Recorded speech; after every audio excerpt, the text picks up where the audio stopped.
Well, like many, my daughter is no exception. She is a complex question bank.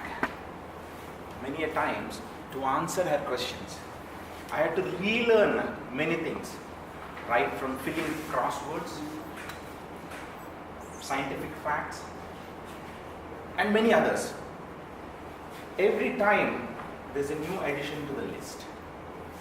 It is very hard to deal with her. And I have quite a few memorable incidents with her. And today, I'm going to share a couple of them with you and hope that will interest you. So a few years back, we were visibly pregnant, expecting our second child. And my daughter was 6 years old by then. We were slowly preparing her to welcome the younger one. And one day, she had a question. Daddy, what is pregnancy? Mummy, how did you get pregnant? Then we could have simply ridiculed her and said, no, these are not the questions of your age. Just get away. But we chose to explain her. Okay, dear, look, there's a baby growing inside who will be born in a few months, so that you will have a brother or sister to play with. Then she was excited. Oh, wow. But luckily, she stopped asking any further questions on that topic. What if she would have asked, Mummy, how did you get pregnant? It would have been tough to explain a 6-year-old girl, to answer her. So the key here, it's an age-inappropriate biological question. But the key here, as a parent, creating awareness is important. Now listen to this. It's little bit sensitive and emotional. I think she was about the same age, 6 or 7 years old. And as she was actively going to school, we keep preaching at home saying that, don't quarrel with anybody, don't indulge into any mischief, don't cheat anybody, be friendly, be good with everybody and all that. Most of the parents does, right? So one day, she came back, she was upset in the school, and she came back with that mood to home. And I took her into my arms and said, what happened here? She started crying and opened up.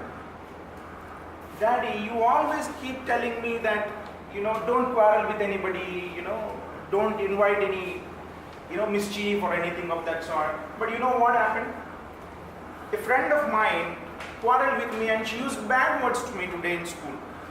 And you know what those bad words are? She said stupid or idiot. So she's very concerned about it. Then I said, okay, baby, relax. Since you staying calm or not saying anything to that person doesn't mean that the other person is right. Looks like she's not very convinced with my answer. But we get along. I heard the same complaint a few more times, saying somebody quarreled with me and they used bad words with me, or somebody hit me, and so on and so forth. Then I had to rethink altogether and look at what I said in the past and see if I can alter that lesson a bit. Okay, baby, now let's look at it this way. You be sure to begin with that you don't trigger anything. But if somebody pulls you into it somehow, you give it back the way you want to, depending on the situation. But after you come home, just let me know what has happened. So that we can take care, at the end of it, if something doesn't really go well. I think this worked really well. One day she came back from school and said, Daddy, you know what? Today what happened? I gave it back to one of my friends. She was very happy and explained the whole story, with joy. Then I thought, okay, this worked out. But this is not ideal.